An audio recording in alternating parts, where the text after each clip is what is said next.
Hey guys, welcome back to Ivy Crypto. Hope you're all, as always, having a wonderful day. Today I am going to make one of those complex videos that I make, but I do want to talk about Bitcoin, gold, and the dollar. And in this video, I will touch on some highly complex topics and hope to tie it all together. So please stick through to the end. I think it will be worth it, but this is going to be mostly a video of me talking, less showing, but I will show you some images throughout to talk about what I'm saying. Now, before we get into it too deep, I'll have to give you some quick background info on this topic. So, sound money, what is it? Certainly not the dollar as we know it today.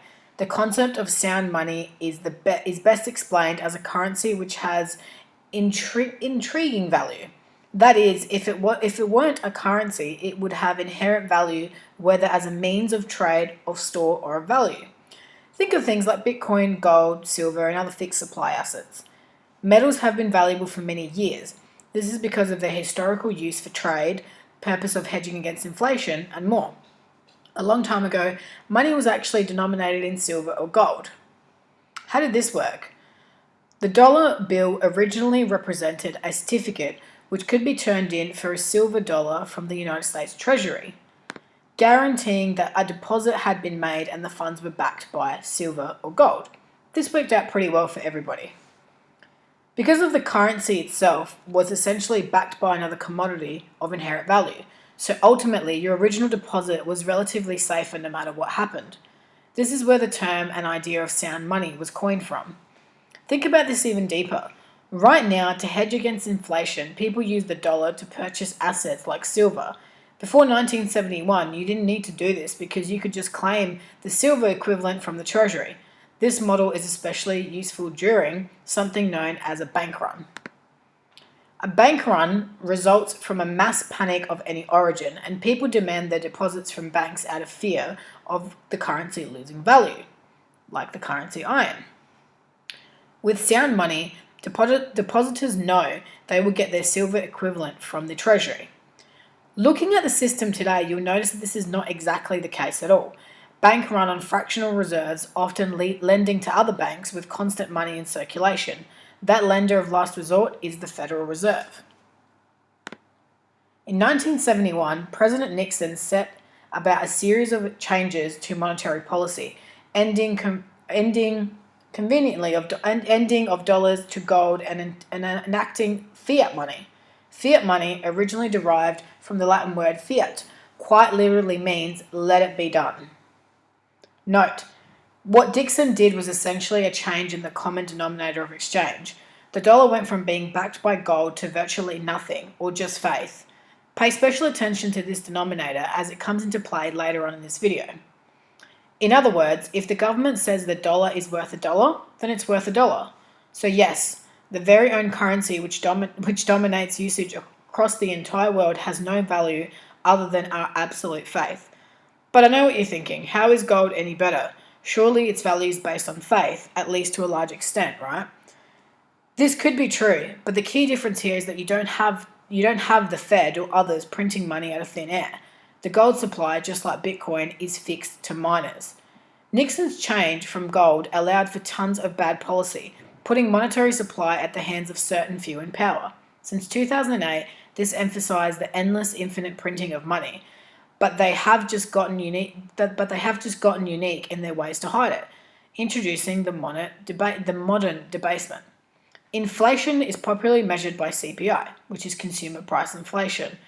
But are the consumer prices a good measure of inflation? People look at the strength of the dollar by its value in ratio to other currencies. But why do we ignore the fact that other currencies are also being debased? The actions by many today are blatantly similar to those in the Roman Empire. A very long time ago, Romans used metals in the form of coins to exchange value. Once leaders figured out that they could melt down the purity of the coins and essentially make more, inflation became rampant. I'm now going to attempt to wrap all this up in the best way possible. There have been no assets in the world to outperform Bitcoin, but when you take a closer look at why this is, it all becomes clear.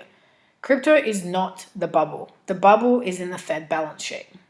Don't believe me? Just look at this chart of the S&P 500 versus the Federal Reserve's balance sheet. There is an obvious correlation between the two.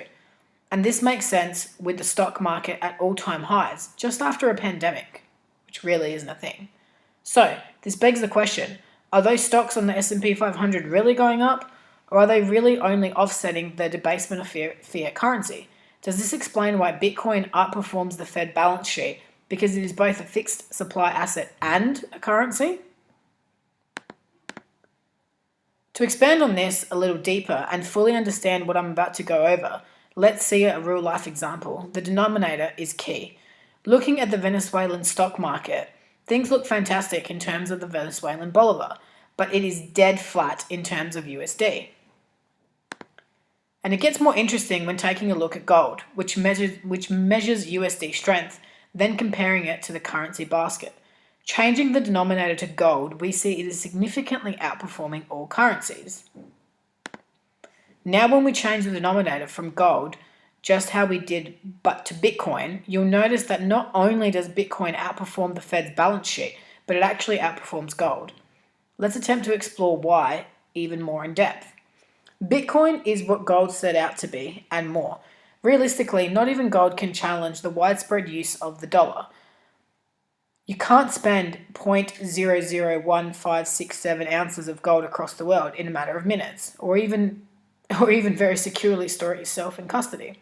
Bitcoin changes this. In essence, everything but gold and Bitcoin only ever revalue prices to debase fiat. Other assets are things you can use to preserve wealth with wages that you earn in the dollar, but they significantly outperform it all in reality. I hope this makes some sense at all, guys.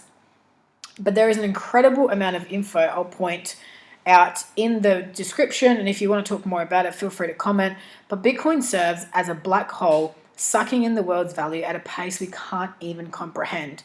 Bitcoin is the only thing outperforming the Fed's balance sheet by a wide margin because it succeeds as both an asset and a currency. Everything else besides gold just offsets the debasement of different modern fiat currencies. Let that sink in. Tell me your thoughts in the comments. Like this video if you enjoyed it. Don't forget to subscribe to the channel. And as always, watch this space.